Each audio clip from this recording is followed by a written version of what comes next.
Hello everyone, this is Darko 2012 reading an article titled Somalis Claim Passenger Tried to Board Flight Last Month with Powdered Chemicals, Liquid, and a Syringe. This article was originally an Associated Press article, just so the beginning is from InfoWars Ireland, and the rest is the AP article, so I'm going to go ahead and read it for you. Editor's note: all the evidence points to a false flag operation in the Detroit underwear bomber case, where Umar Farouk Abdulmutallab was obviously used as a patsy. This claim from Somalia is a manipulation by the intelligence agencies involved to provide further evidence in an attempt to make the Christmas Day attack appear real. A Somali national tried to board a commercial airliner in Mogadishu last month with powdered chemicals, liquid, and syringe that together could have caused an explosion, officials said today. The hallmarks bear chilling similarities to the terrorist plot to blow up a Detroit-bound airliner. Police spokesman Abdulahi, I can't pronounce this, Abdulahi Hassan Barise said the suspect was arrested before the November 13th Daallo Airlines flight departed. It was scheduled to travel from Mogadishu to the northern Somali city of Hargeisa, then to Djibouti and Dubai. Two international officials in Nairobi said the incident is similar to the Detroit attack in that the Somali man had a syringe, a bag of powdered chemicals, and liquid. I wonder if it was also designed to not actually blow up anything, too.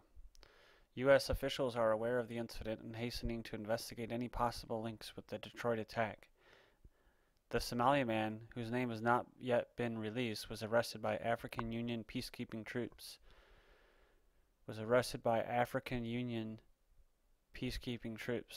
I love that, how they threw that in there, the African Union. It's good to see that they're calling it that. I mean, it's not good, but I mean, it's just good that I'm not going freaking insane. They won't call us the North American Union yet. We just call it the Security and Prosperity Partnership here in America and the North American Union. Barise said the suspect is still in Somalia custody. We don't know whether he's linked with Al-Qaeda or other foreign organizations, but his actions were acts of a terrorist. We caught him red-handed, he said. A Nairobi-based diplomat said the incident in Somalia is similar to the attempted attack on Detroit-bound airliner on Christmas Day, and that the Somali man had a syringe, bag, powder, chemicals, and liquid tools similar to those used in the Detroit attack.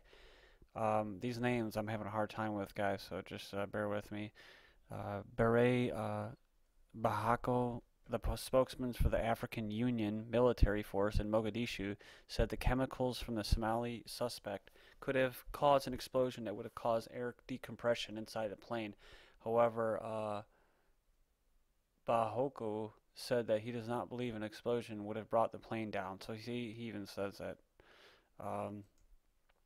A second international official familiar with the incident, also speaking on condition of anonymity, I can't speak today because he hasn't authorized to discuss the case, confirmed that the substances carried by the Somali passenger could have been used as an explosive device. In the Detroit case, alleged attacker Umar Farouk Abdulmutallab hid explosive PETN in a condom or condom-like bag just below his torso when he traveled from Amsterdam to Detroit. Like the captured Somali, Abdulmutallab also had a syringe filled with liquid.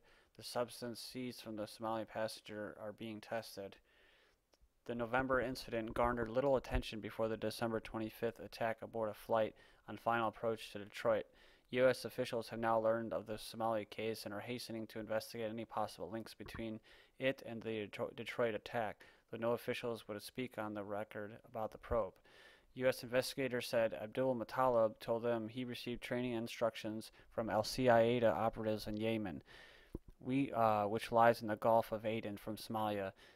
Similarly, large swaths of Somalia are controlled by an insurgent group, Al-Shabaab, which has ties to Al-Qaeda. Western officials say many of the hundreds of foreign jihadist fighters in Somalia come in the small boats across the Gulf of Aden from Yemen. The officials also say examination of equipment used in some Somali suicide attacks lead them to believe it was originally assembled in Yemen. Law enforcement officials believe the suspect in Detroit incident tried to ignite a two-part concoction of the high explosive PETN and possibly a glycol-based liquid explosive, setting off popping smoke and some fire, but no deadly detonation. Abdulmutallab, a Nigerian national, is charged with trying to destroy an aircraft. A Somali security official involved in the capture of the suspect in Mogadishu said he had a 1 kilogram or 2.2 pound package of chemical powder and a container of liquid chemicals. The security official said the suspect was the last passenger to try to board. But what they won't say is that he was assisted, and this is the only thing they need to come out with that video to show who this man was assisted by. This the guy from Detroit, Abdulmutallab. Who was he assisted by in order to get on the plane? Because he didn't have a passport. He was in shabby clothes, and he was assisted by a sharp-dressed man. And there is a witness to this, a lawyer, who has been talking to the FBI and they're asking him for all these descriptions of him leaving the plane, getting on the plane. The lawyer is just trying to, and the lawyer/witness is telling these people, the FBI and government officials, look, why don't you just take the video from, the Dutch video, surveillance video of Mutallab getting on the plane, boarding the plane. But, they don't want to do that. They want to play games, and eventually they'll release a video that has been cropped, and it just shows him in there, or however they're going to do it. Or they just won't release the video. It's also important to note that there was another witness that says that whoever this sharp-dressed man is referred to Mutallab not as a Nigerian, but as a Sudanese from the Sudan. So this is important. This is very important because if it's a false flag, intelligence run terrorist attack,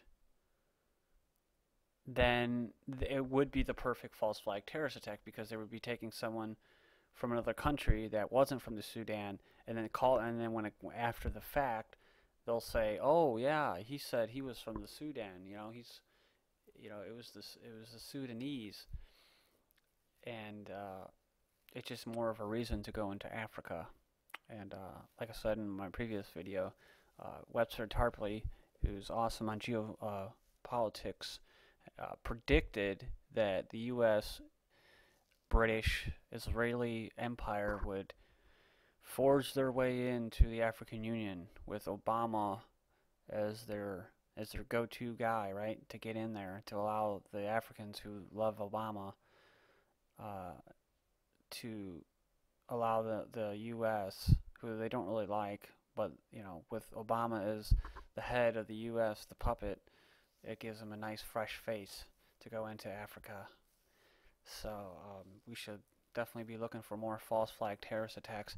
And the only reason this was brought up, they said, oh, it was, this just went under the radar, and this one, did, is maybe, I don't know, for whatever reason it was caught, but maybe the last one wasn't supposed to be a big deal. Maybe this one, they want it to become a big deal. They can control things like this as far as intelligence operations go. They can have it to where the person that they're making a patsy like this Mutallab, maybe he thinks that the bomb's gonna go off. Maybe he doesn't even know.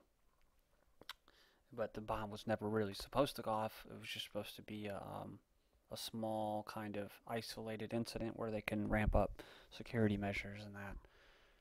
But that's all I want to say about that. So.